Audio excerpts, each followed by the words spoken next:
Fabriki niemiecka kompanija uložila 4 milioni evra i obezpečila robotu za 250 ľudzoch a budzevi vožiť 7 milioni dunci konzervovanej željenjavi.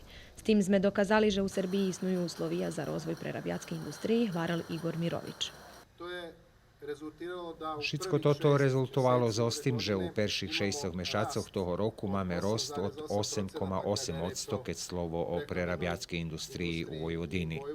To nie baš veľký rost, bo sme mali pad i nisku startnu osnovu, ali očihľadne, že to ti miri dali rezultati jedno zo zmirami, kotri pokrajinska vlada i prejk sekretarijatu za poljoprivredu i prejk rozvojnih agencijoh unapremuje do tej oblasti.